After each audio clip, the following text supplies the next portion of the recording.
Okey, hari ini nak sambung video nombor 2, episod nombor 2. Okey, sini saya dah buat tali air sampai 10 tali air. Sekarang hari ini kita nak belajar buat slip stitch. Okey, semula-mula kita masukkan jarum dalam lubang yang terakhir tu seperti biasa, dan kita akan masukkan jarum ke dalam lubang seterusnya. Okey, kita masukkan jarum ke dalam lubang sebelah V nombor 2. Ni V1, V nombor 2 ya, V nombor 2. V nombor 2. Okey, masuk sini. Balut jarum dengan benang, tarik keluar. Oops, tersekat. Tarik keluar, lepas tu tarik dia juga keluar sini. Okey, tu kita buat slip stitch nombor 1. Okey, kita buat lagi sekali. Kita cuba ya, buat lagi sekali. Masuk dalam V sebelah dia, balut jarum, tarik dia keluar dekat lubang ni, lepas tu tarik dia keluar lubang sini juga. Okey, dah 2 stitch slip stitch. Kita buat lagi. Tak semua pattern guna slip stitch. Ini saya cuma nak bagi contoh lah. Biasa slip stitch ni digunakan untuk bahagian biasanya di akhir projek lah, akhir projek. Tapi senang belajar di awal projek, jadi kita lebih nampak. Okey, kita buat lagi.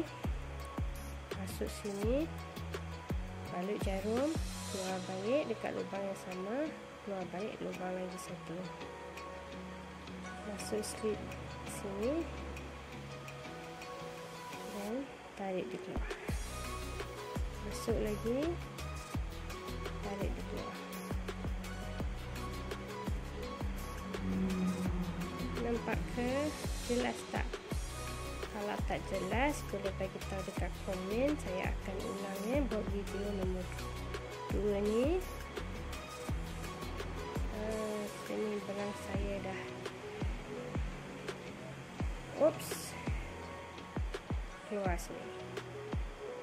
Okey, ini kalau ada juga pattern-pattern yang kita guna dia di awal. Contohnya bila kita nak buat stocking, untuk bahagian ribbing dia, dia nanti dia jadi macam sedikit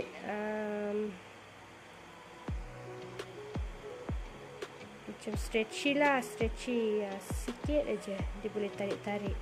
Kan bahagian pergelangan kaki stocking tu kita nak tarik dia masuk dalam kaki, kan dia macam kena kembangkan dia sikit kan. Macam tu lah biasanya slip stitch digunakan kat situ. Tapi ada cara dia lah, bukan 100% macam ni. Oh, benar. Okey, so ni last. Tarik benang, keluar ikut dua. Okey, senang kan? Dah siap dah kita punya slip stitch untuk row pertama. Untuk video akan datang kita akan belajar single crochet. Okey, nampak?